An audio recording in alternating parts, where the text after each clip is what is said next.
So I totally have like a ridiculous amount of stuff to respond to for all of the videos. I still have 1.5 videos I think to catch up on.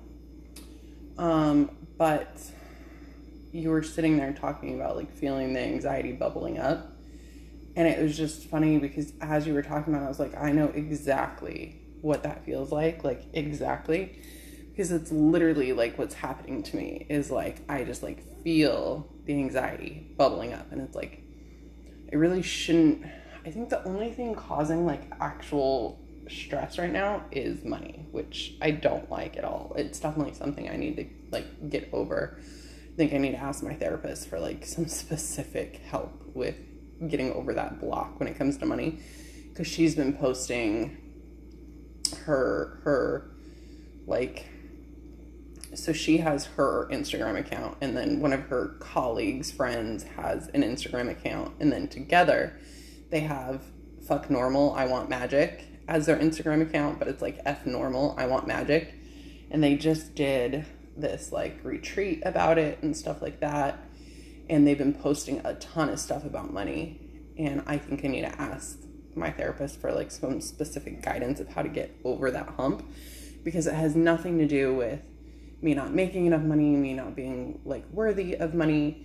It has to do with me getting over that brainwashing from my parents of never having enough money, and Dave never having enough money, which obviously I married him because he recreated patterns of my parents because they had those patterns. And I'm realizing that now. So like, I mean, the whole reaction with the car thing was just fucking ridiculous. Like, seriously, don't tell me it's a lot of money. Who gives a shit? It's gonna be mine. Like, that vehicle is mine.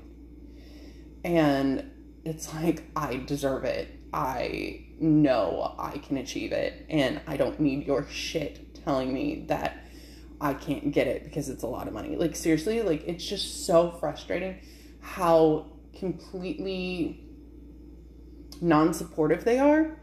Like, I fucking have always been pretty much an A student, A and B maybe. I think that was my GPA in high school, which is funny because there's another synchronicity with that number. 3.925 is what I graduated high school with. Like, I fucking worked my ass off. I have always worked my ass off. I've always had a job since before I was even old enough to work. Like, my parents did not spoil me when I was younger. Like, I fucking worked my ass off. So they were here for Callie's party, and so I haven't like told you all the details, but I told you about the signs for going to Alaska. So I don't know if I shared this with you, but literally an invite to go to Alaska fell in my lap. Like, I'm not joking. There was this post on like Girls Love Travel, a group on Facebook, and somebody was asking like, hey, I broke up with somebody, where should I go? And this one person, and I saw the comment, right, because I was meant to see it. This one girl commented, her name's Ash, commented about Sedona and Maui. And I was like, so I commented on her comment. I said, oh my God, like, Sedona is my happy place. Like, you gotta visit the stupa. And I was like, Maui is like, you know, total magic. And I hope to live on Kauai one day. And no joke, this girl goes, you want to go with me to Alaska end of August? And I was like, it took me like 4 days, I think, which isn't that long, but it took me like 4 days to be like, I think I need to take this opportunity, because literally I was getting signs to go to Alaska and then an invite for an almost completely planned trip, which takes so much off my plate right now, which is where I'm at. Like, yes, I do want to go to places and like, you know, eventually go to places and plan shit, but I don't have that time and energy right now to do it. And I'm getting signs to go to Alaska, and literally an invite falls in my lap. So then it's like, well, you know, the kids, and I'm selling the house, and I was like, I don't know, that just might be too much on my plate right now. And I'm like, the trip is already planned. I just need to book the flight and worry about everything else falling into place later, right? So it took me a few days to finally get back to her. I responded and I was like, oh my God, I might actually take you up on that. But it took me like a few days to be like, okay, I really want to make this happen. I was like super straightforward and honest with her. I was like, look, I'm finalizing a divorce. I'm selling my house. Like, you know, I am feeling super overwhelmed with shit right now. And she said she had, you know, done something in the past. I don't know her whole story, but, you know, gone through something in the past where she started prioritizing herself and traveled too. So I don't know her story yet. Literally, this girl, I've never met her yet. So it was like super straightforward, and I was like, I have to see, you know, if my parents can watch the kids for the week, but I do want to go.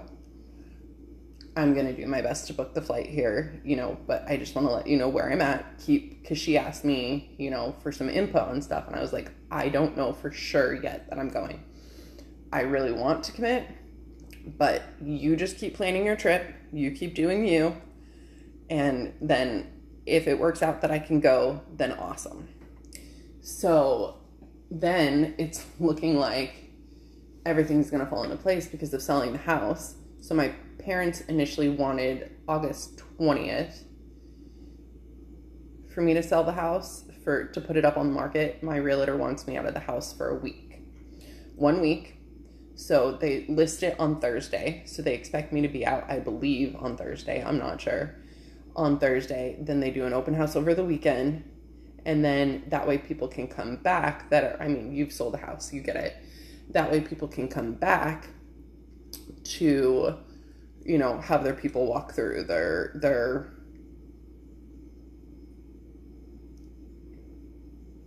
you know, the people that they bring through that I can't think of. Their appraiser and their inspector.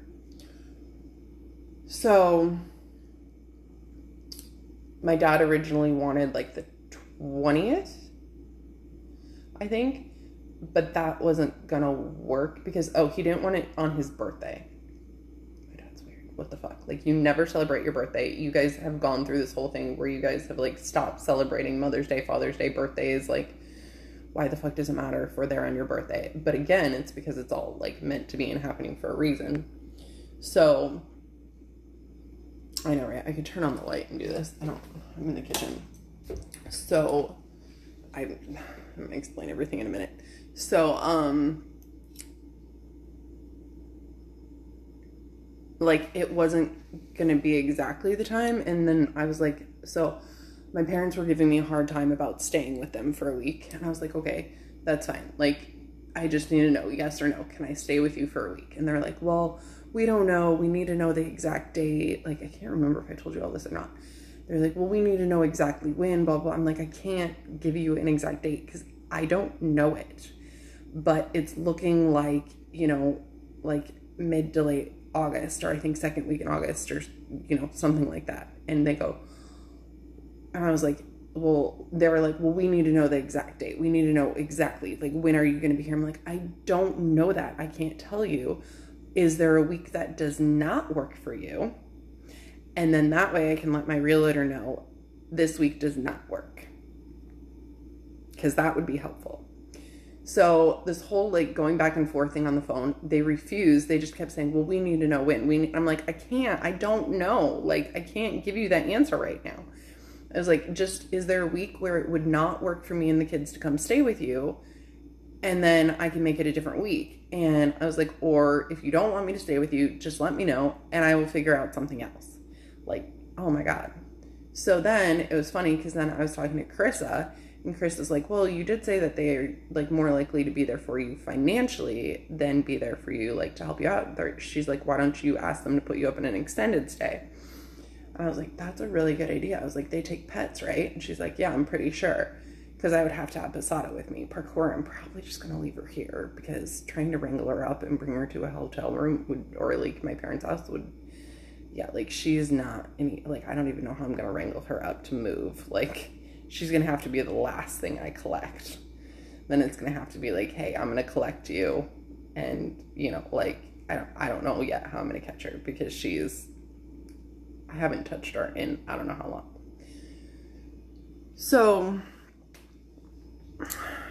then my parents get back to me and say they want it to be the last week in August. Well, the last week in August is when the Alaska trip is.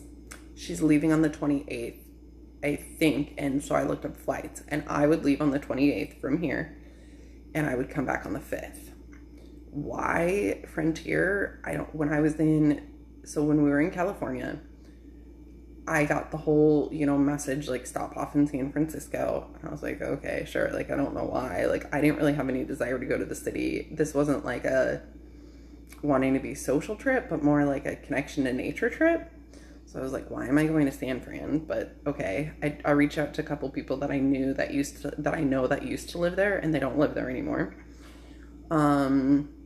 Roscoe and Colin from Guerrilla Jiu-Jitsu that I trained with when I was there. So there's some other people I could have tried to reach out to, but like those were like the couple that I was like the closest with. So oddly enough, Colin now lives in Idaho. And he's the one that I actually technically cheated on Dave with. Like, him and I made out when I was engaged. Which, again, should have been a huge red flag for me not to get married, right? Huge red flag. Like, so...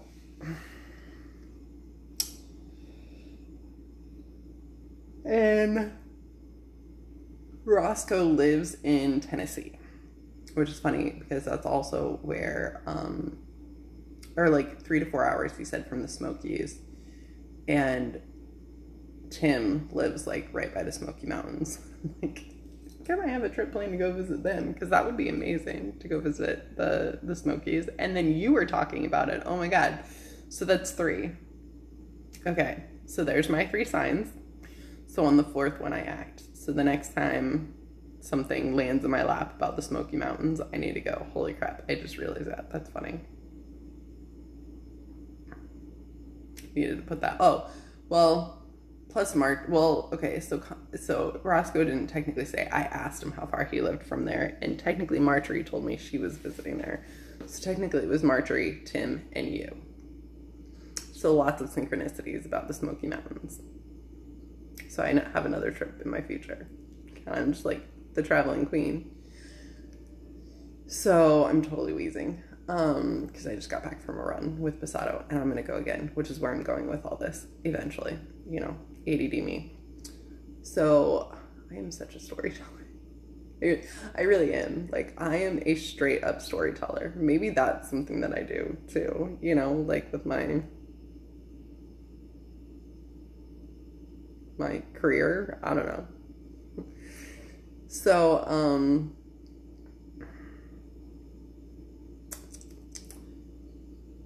my parents ended up saying, my dad didn't want it to be whenever it was going to be before, because it was like Thursday the 19th or something, and he didn't want it to fall on his birthday. So they ended up saying the last week in August. So that last week in August is the trip. Okay, so the whole San Fran thing. So, the whole signing up for the dating site, we talked about that. And then the message from the first person to message me on there who lived in San Fran. I was like, okay, I'll go to San Fran. So I did. And then while I was there, so I was doing the driving when we got to San Fran. I did not do much of the driving, but I happened to be doing the driving when we got to San Fran. And I probably only drove like maybe 8 hours of the whole trip. And it was a long fucking trip. It was a lot of driving. So, which then, on the last leg home, I just watched Manifest the whole time. I think I watched like 4 episodes of Manifest. It was amazing. So, I was driving into San Fran to the hotel that Richard chose. And I'm driving and I'm following the directions. And the exit's like, it's like something C. So I'm waiting. So I see like, A. And I'm like, okay, well, so it's got to be like A, B, C, right? There was no C. There was no exit for my street that I saw. Like it just was not there. So I went past it. And it's telling me to get off on the next exit, which was the airport. And that was A. And I was like, well, that's weird. Like, I don't remember driving by the exit, but okay, like maybe I somehow missed it, even though I was like paying attention because we were getting close. But I was like, okay, I literally think it wasn't there. Like, I think it was meant to be that it was not there, or I was obviously meant to miss it, because then we were by the airport. I noted how close we were to the airport. I noted the fact that I keep getting signs and synchronicities for planes and flying and all the shit, right? So I'm like, I don't know, just looking around, and I kept seeing the terminal for Frontier, the terminal for Frontier, the terminal for Frontier. It was like I wasn't seeing any of the other, like, it was like an electronic like thing. So it would go by and it would say like, you know, this is the terminal for Frontier, this is the terminal, like, but I never saw like Delta, United, Southwest, like, you know, none of the major airlines. American. And I was like, okay, like, what's Frontier? And I was like, maybe that's who I'm supposed to fly for the Alaska trip? Like, okay. So I did, and I looked up the flights for the Alaska trip on Frontier. So flying out on August 28th and coming back on September 5th, it's a lot of trust in the universe, because on the way there, there's a layover of just over 5 hours in Denver. And on the way back, there's a layover of just over 9 hours in Denver. I mean, I grew up 40 minutes south of Denver. Well, like various places like Cherry Creek, Inglewood, Cherry Creek, and then Lone Tree. So, like, I grew up outside of Denver, but I'm like, well, this is strange. Maybe I'll see if my friend Kristen's gonna be there. Maybe she can come grab lunch with me or something like that. That'd be cool. She was like my childhood best friend. She married the first boy that I ever kissed. Like, so we talked about the whole like kissing boys when we were younger thing. And then the first boy that I ever had like my first date with, though, his name is Mike White. And super cute, but just like not there, right? Like just nothing there. So we went to the movies together in like 7th grade or beginning of 8th grade. And I don't remember what we saw. We did kiss, and I was like, oh, this is awful. So we became friends. And so I'm friends with Kristen White at this time, and she's friends. So now we're friends with Mike. Well, her name was Kristen Landman. So now it's Kristen White, because she ended up getting married to Mike. And Mike and Jay, and I don't remember Jay's last name, but they were really good friends. So then, you know, we just kind of became like all friends. Like, so Jay, Mike, me, Kristen. And then really cute, because then Kristen and Mike ended up dating in high school and ended up getting married, which I just think is so cute. And I think they have 3 daughters together now.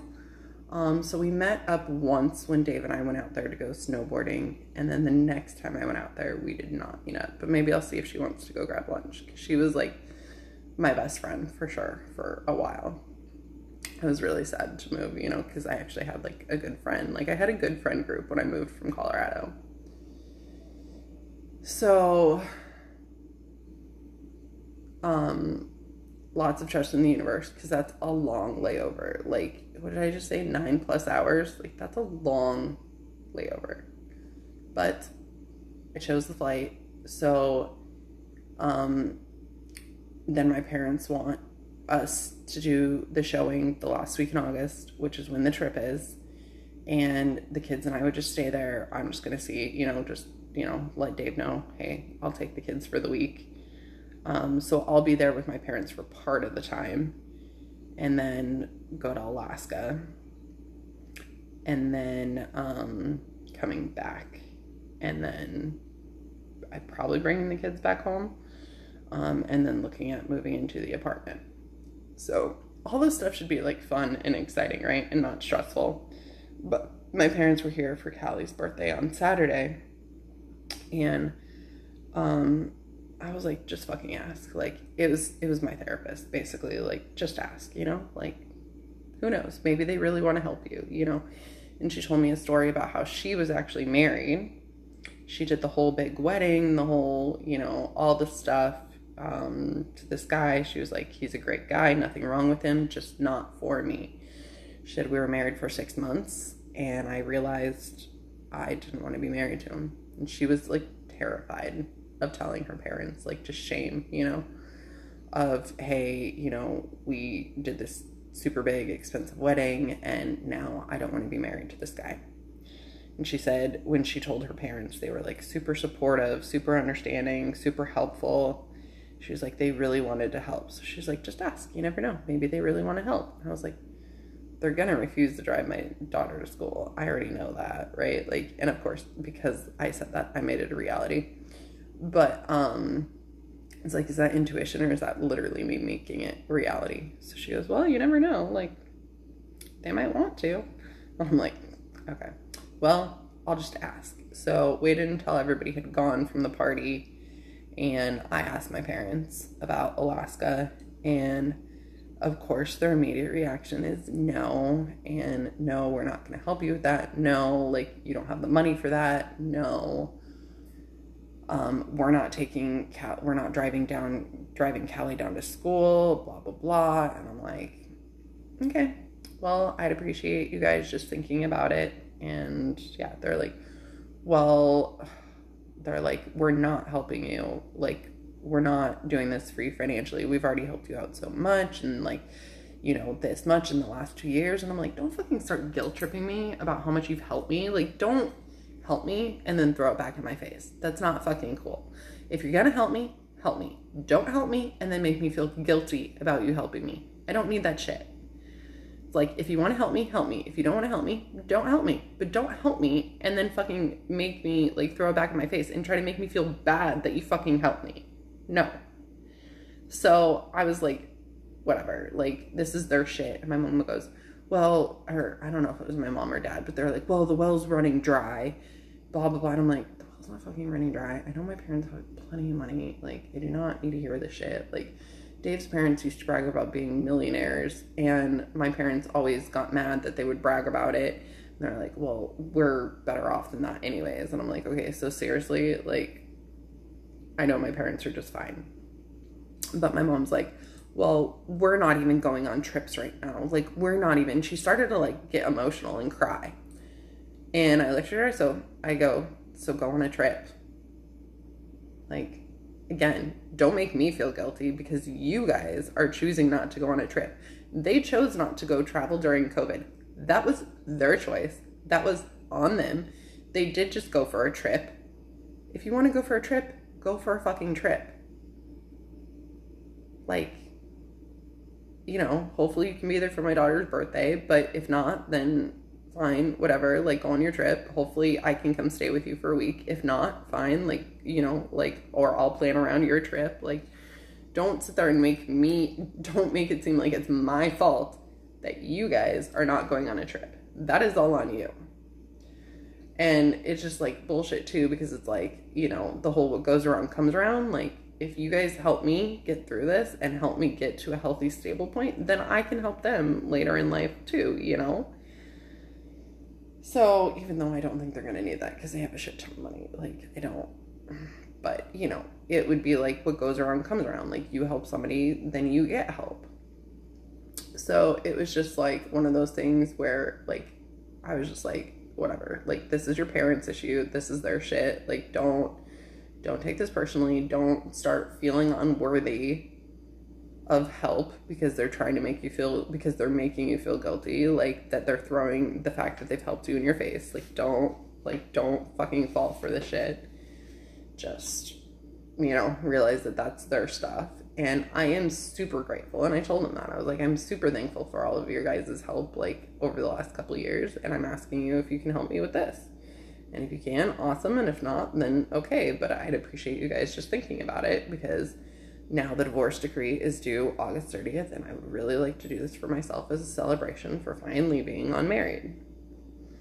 So they're like, well, we'll think about it, but we're not helping you financially. If you can work and you can make the money, then I'm like, okay, fair enough. So I'm like, okay, now I'm just going to trust the universe that I have plenty of money to go on this trip. because I went ahead and I booked the flights.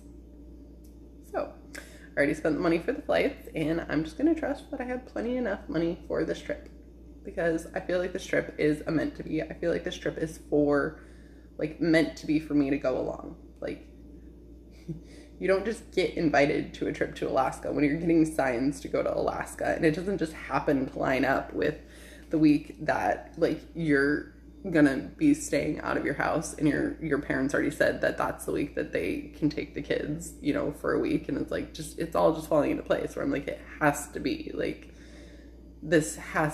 feel like this is supposed to happen for me. So then I told my therapist about it, and she was excited for me. She was like, I feel like this is gonna be a magical journey, and this was totally meant to be for you and on purpose. And I'm like, thank you so much for your positivity. Thank you. Thank you for showing me that life is magical, and you deserve, we deserve shit in life, and we deserve good stuff. So anyways, I was thinking about all the negative, all the anxiety bubbling up though. I'm like, all this shit should be positive, right? In reality, the anxiety, when I think about it, when I started breaking out in the rash in October, was when I was contemplating filing bankruptcy, and I was too ashamed to even tell you at the time. And it's now I look at that, and now I've met 2 people that have been oh yeah, I filed bankruptcy and blah blah blah. My realtor, not my direct realtor, but her boss, the owner of the company. And then the house cleaner that just fell in my lap, because this one I did not hire originally. Months ago, I went looking on Facebook for a new house cleaner. Why, I don't know. I had one at the time, but I guess I wanted somebody who would do a little bit more thorough of a job. Probably intuitively knowing I was going to be selling the house, just somebody to do a little bit more deep cleaning. And I just intuitively knowing, I just must have known. So I didn't go with this one because she was way more expensive than my current one, like $90 more. But again, it's you get what you pay for, right? So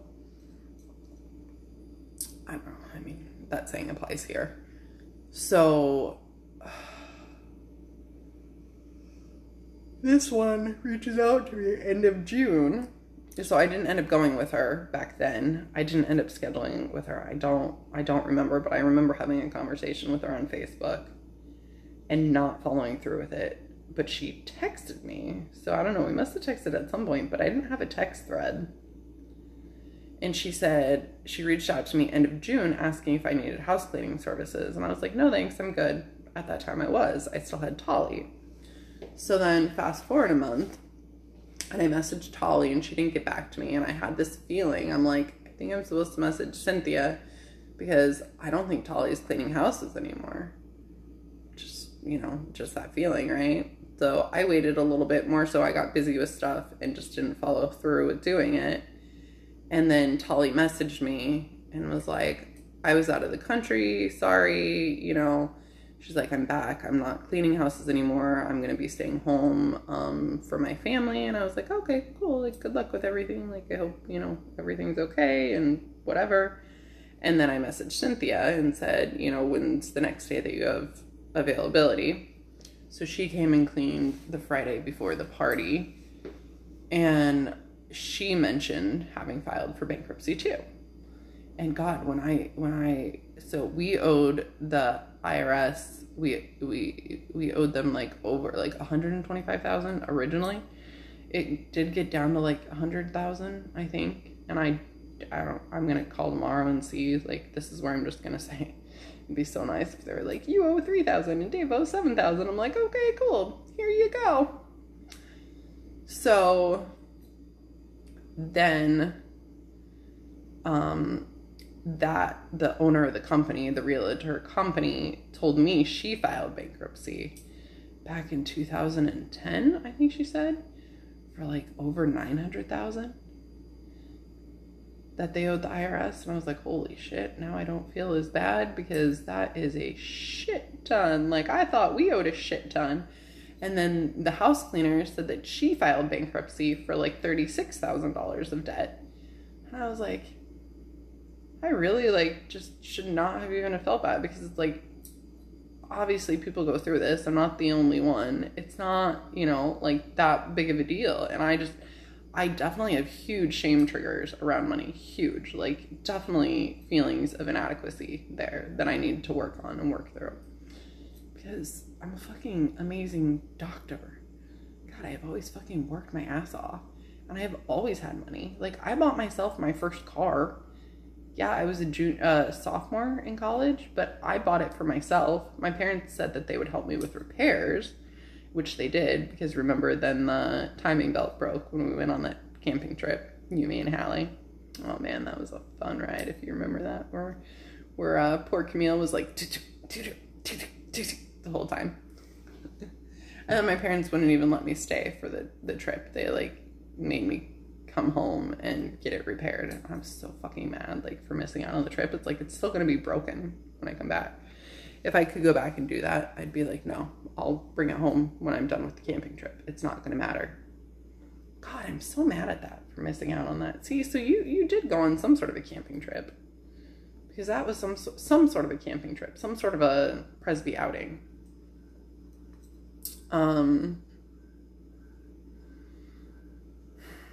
And like, I've just, I did take out student loans, but I still worked when I was in grad school to have extra money. And I made like well over $100,000, just me, myself, working at O's. Like, I know I have amazing potential for money, and I don't need all these fucking limiting beliefs in my life. And I don't need these people saying this shit to me. Like, I need fucking supportive people who are like, yes, you always have money for everything you want. Like, fucking book the trip and go. So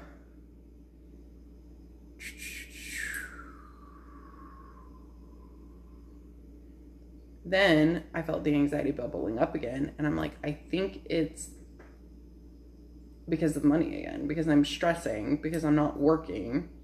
But that's because the universe is trying to tell me, stop fucking trying to work and spend the time fucking purging everything in your house and fucking sell your house. Stop trying to fucking work and sell your fucking house, and that's your income.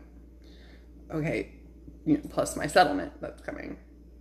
Okay, universe, I hear you. So, anyways,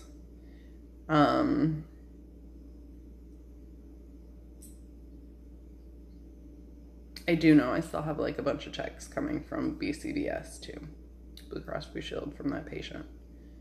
So I'm just going to trust that those are coming too. And that's going to, I'm just going to trust that the money's coming from somewhere to support this trip to Alaska. So, plus she has already made a lot of the plans, and, we'll be able to share a hotel room and stuff like that. So there'll be a lot lower of a cost.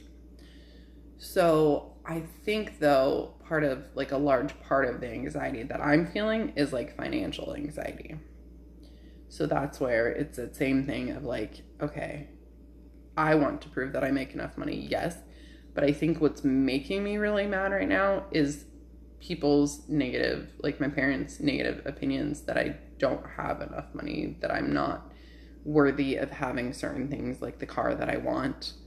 God, I can't wait to fucking rub that one in their faces. I really cannot. When I get that vehicle and I'm like, what? I told you it was mine. That's why I love my daughter, because she's so sweet and so encouraging. And she's like, yeah, mommy, of course it's yours. She's such a sweetheart. So we've been talking a lot about germs too, because you were talking about that Delta variant. I'm so tired of the shit. I have my own theory there in a minute. So I could just feel the anxiety like bubbling up. Yesterday I should have done it and I didn't. I ended up watching Manifest and then going to bed. Oh, I did clear out some shit in the garage from one of the filing cabinets. And then I still have 2 more filing cabinets. And then they're really nice wooden ones. So I'm probably going to try to actually sell those as a set, because there's like a really nice long one and then 2 smaller ones. And they were expensive. They were like $360 and $250 and $250. So if I sold it for like, 150, 1 and 1, 150, 250, 350, like 350, you know? So, and they're still in really nice condition. I just don't have the keys for them. That's the only thing. I don't know where those went. If I knew where those went, well, because one of them is locked and I got to figure out how to open it because it's locked. But selling those would be nice. So tonight, same. I just could still feel anxiety, so I was like, "Fuck it, I'm gonna go take Posado for a run." So I did, and then I still feel it. Like, remember when I went crazy? I mean, I did. We won't lie. I went crazy. I felt like I was going crazy. I did. I really did. But remember when I went crazy and I just couldn't handle all the anxiety and everything pent up, basically the fight or flight, I couldn't handle it anymore. Like, just sympathetic nervous system on overdrive. And I was like, I'm going for a run. And I was in flip-flops. So I went for a run from Chris's house, around the park, through the neighborhood, back to Chris's house. I ended up coming home that night. And then I ended up going back for my car. I think the next day. I really can't remember. But God, I remember running around the park. And then my phone died when I was doing it. But, like, that's what I'm noticing. I totally did the exact same thing that we talked about. And I fell out of the habit of getting my ass up every morning and getting my physical activity. Going for a walk, going for a jog, going for a run, whatever my body's calling for at the time. And I keep going into that where I do really good for a long stretch. Maybe I need to just start, like, keeping myself accountable, like, on the calendar. Like, marking it off. Like, I was just thinking that I actually need to, like, switch the calendar day because it's in August and it's a moon calendar. Because apparently I need to learn how to live by the phases of the moon because that's going to be huge for me in life. And I actually do feel that. I've been feeling called to learn about the moon a lot. Like, I think it is going to be huge for me. I did notice I tend to do, like, self-care on the times when it's, like, suggested to do self-care and, you know, stuff like that. So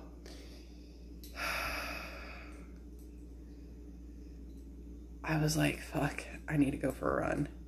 So I took Posado for a run and I'm still feeling it. So I'm going to go for a run because I realized I haven't been doing it. And it's like, if I do it and I'm consistent with it, then I feel good. And if I don't do it and I start getting lazy, it takes a while for that anxiety to build back up from not working out or not running or even just, you know, like walking and starting my day, like outside in nature. Like, yeah, it might be in the neighborhood by the canal. It might not be anything like super magical, like a sunrise hike like I did the other morning. But it's at least something. And I feel like that ends up really helping. And when I don't do it, exactly like we talked about last time, and this is the whole purpose. Look at that light. Hit me from both sides. Where'd it go? There we go. That looks cool because it looks like it's going into my eyes, like, from both. I'm having fun now.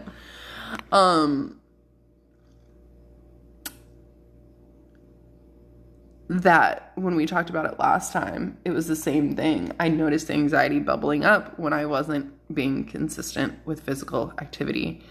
And then I talked to you about it, and I think you had said that you weren't as active as you had been. So I don't know how you're doing this time, but I gotta fucking just be super regular with physical activity and starting my day with it. And not being fucking lazy and sleeping in, because when I do that, it's like, you know, drinking and then feeling hungover. It's like, this is just more delayed. But when I'm active and I wake up, so I was doing it like around my birthday because I did it with Lake Patagonia, and then I was doing the sunrise walks with Francis. I think it was the trip with Richard. Probably, fuck. So that's still me being codependent, right? Because I was with him. And he's fucking lazy and he sleeps in, and I was probably his fucking energy draining the shit out of me, and me not waking up and doing my walks, my runs, my jogs, whatever it looks like, That's really funny that I'm just realizing that, because that means there's still a lot of codependency in me, because I allowed my energy to be sucked by his laziness, and I need to not do that shit and just do me. Like, I know. I've always been like, that's what she said. I still do it. So I just need to be more consistent with that. So anyways, I'm gonna go for more of a, ooh, and then there's an orb too by my left eye. You see it? No. You see it? Like, right? I don't know why I'm pointing at the screen, you can't see it, but by my eye. On the ceiling. So I'm gonna go for more of a jog run now. It's 10:20, and there's no way I can sleep right now. Like, I have too much anxiety. I'm too wired. So, I'm gonna go for the jog, and then I need to start being more consistent with that every morning again, because I do feel, and there's one on my forehead now too. I do feel way better when I do that. Okay. I love you. You'll have a great morning when you get around to this one, or great day, whatever, when you get around to this one.